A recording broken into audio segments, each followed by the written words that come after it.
Hey guys, welcome to my next grain to glass video. This time we're brewing another IPA called Nectar of the Bine. And why am I calling it that? Well, it's a New England Style IPA. So what makes a New England Style IPA?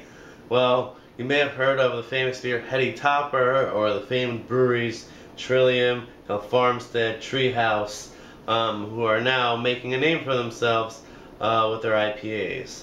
So what characterizes a New England style IPA? So number one, we'll talk about the hops.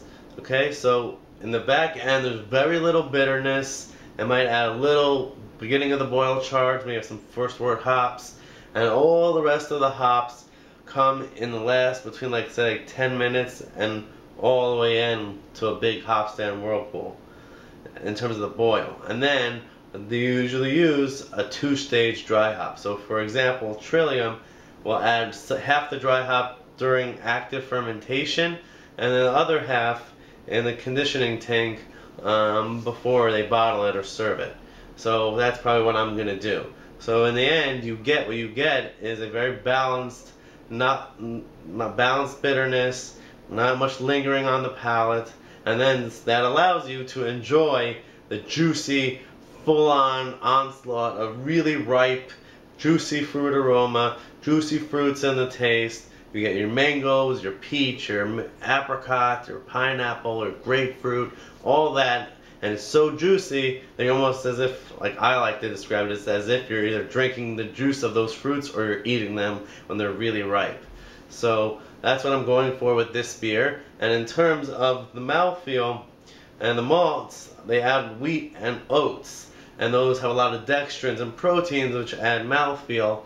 So for my recipe, I added 1.5 pounds of wheat and 10 ounces of flaked oats, along with, of course, some rice hulls in the mash to prevent a stuck sparge. And we still are mashing it at regular IPA temperature, which is about, for me, it's about 150 or 149, 150. Be doing that because you still want the beer to dry out, to finish it with a finishing specific gravity of about 10 to 1014 in that range, because although you want a nice malt backbone to not to balance out the bitterness and give you that nice New England mouthfeel, but you don't want actual malt sweetness. So for the malts, I did use 6 ounces of Crystal 20 and Carrot Pills, which some people may not add, but I like adding Crystal 20 to my IPAs in small amounts. And then Carrot Pills I added just for a little bit more head retention, but it shouldn't really impact overall. But otherwise, that's my goal for the beer. I hope I explained what a New England style IPA is, and as we get along, I'll tell you more about the recipe, my inspiration behind it, and all my brewing methods. So come along for the ride and let's brew Nectar of the Bine IPA. Cheers.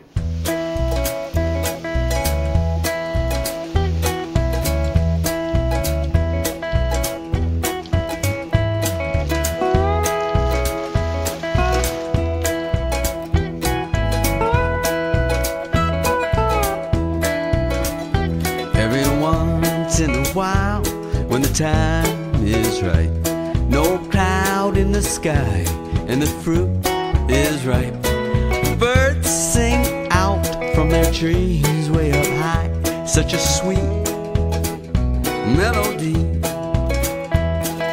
Little rose, sweet thing, take me by the hand, let me off at the promised land.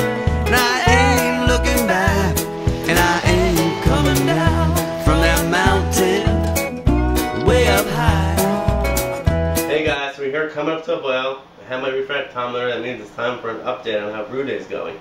So after mashing in too high, I was able to get the mash temperature in that dry IPA range of between 149 and 151, and keep it there for a good 70 minutes. It did lose towards the end a little bit of temperature, but for most of the time it was in that ideal range of between 149 and 151.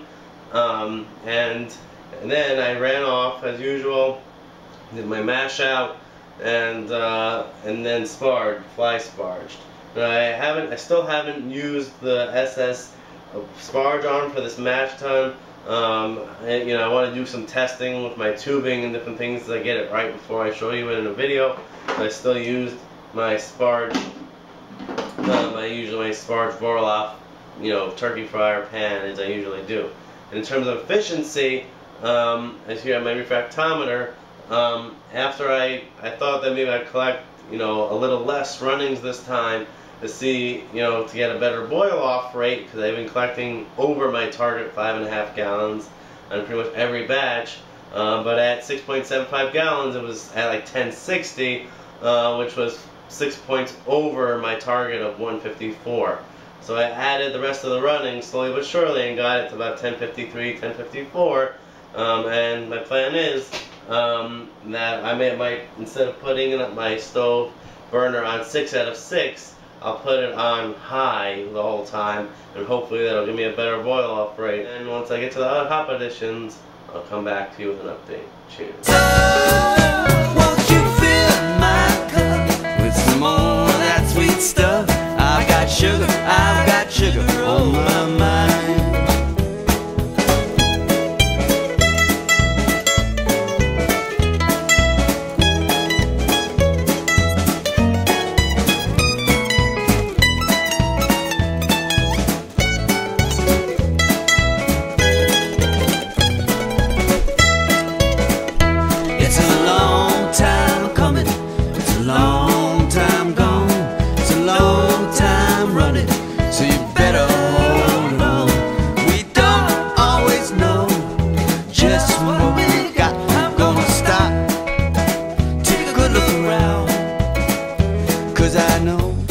Hey guys, so welcome to the clip where I'm, as you hear in the background, finishing chilling my IPA with my immersion chiller, and here I'm drinking a glass of my Millennium Falcon Rye IPA, so cheers. So, in terms of the original gravity, which I just took, and we hit our numbers. Our target was 1063 or 1.063. So in terms of brewhouse efficiency, that equals out to about 75% efficiency, which I put in my calculator. In Beersmith when I was making the recipe to be 74, which is my average. So I'm glad to get a little bit above that, hit my numbers, and be all good. So so I'm gonna finish chilling it. It's almost there, a little over 70 degrees, and then I'll get in the fermenter and I'll show you pitching the yeast. Cheers.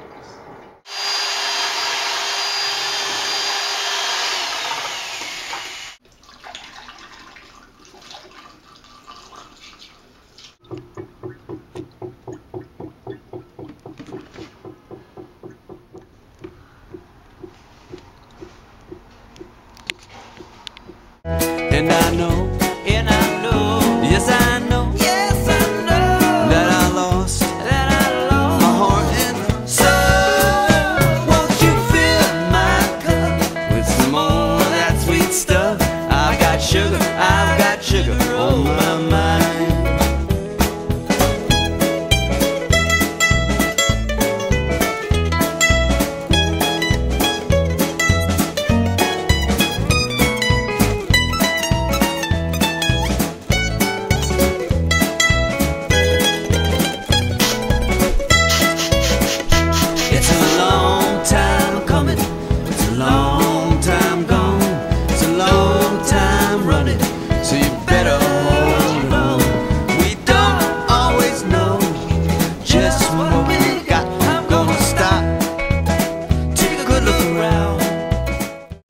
So welcome to the conclusion of my grain to glass video for my Nectar of the Bine IPA, my New England Style IPA. So as you just saw in the pour clip, and hopefully I'll include another picture I took with my phone which has light correction in the camera. It pours a nice, it reminds me not only of Trillium but more of like Hill Farmstead color or the Hop Hands from Tired Hands Brewery. So with a very nice, very straw color, but extremely cloudy, It's not like that golden color that I was getting from the Trillium. Definitely straw. The head that was there dissipated pretty quickly. But I should note that what I did for carbonation was I put it at 30 psi for 2 days. It's my usual 3 days because I was going away for the weekend. And then, so after the 2 days, I switched it to 12 psi. So I think that it's still carbonating after having about 4 days on 12 psi. So maybe I'll have better head retention later. But for an IPA style, especially because it's really cloudy, you know it's going to have some extra body. So I'm not going to knock it so much for the head retention, especially because when I stir it, I can get a little bit of a nice cap of head over the top. So, in terms of aroma, very grapefruity. Not as off the bat hop juice, but definitely peach and grapefruit. So definitely some dankness from the Columbus and Simcoe. Going for the first sip. Cheers.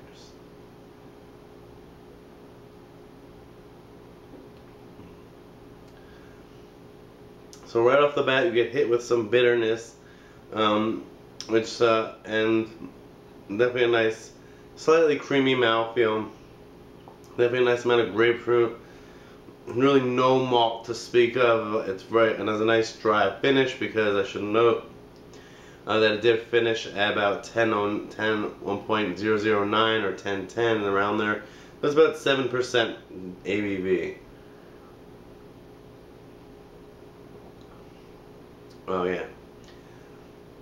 So yesterday, Sunday, when I tapped the keg officially, after cleaning the beer line, it takes a few sips to get used to get the fruitiness out of this.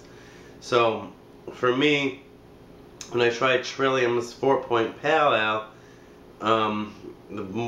and some of their other hoppy beers, like Congress Street and the double dry hopped 4-point, the big flavor I enjoyed most was it almost tasted like I was drinking straight, like not pink grapefruit juice, but white grapefruit juice, and I definitely get that in the flavor of this beer.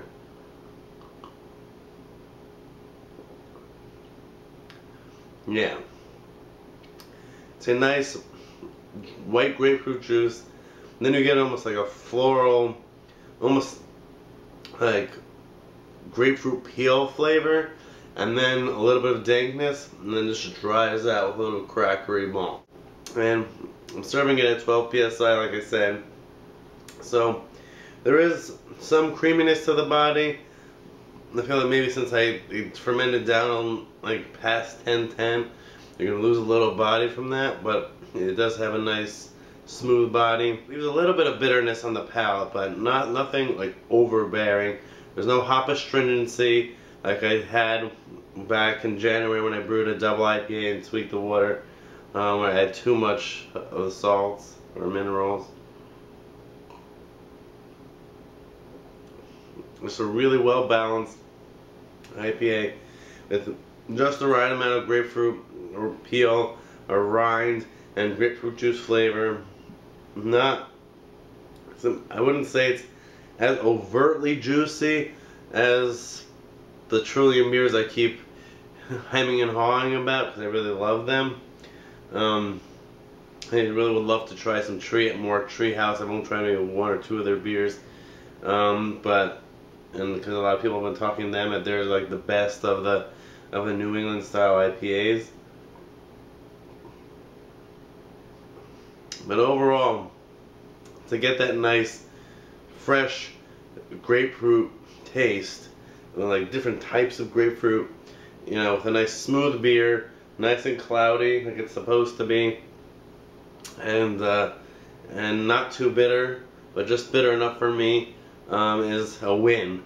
So before I ramble on more, I hope you guys enjoyed this grain to glass video. Yes, I am using my Brewminaries glass, my local New York City homebrew club, so I'll give them a shout out like I usually do in my brewing videos.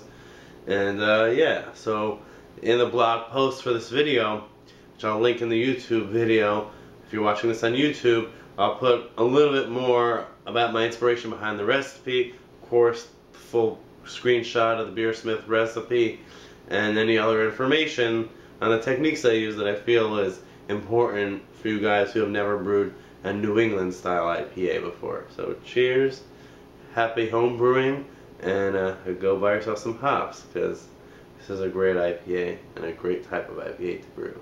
Cheers.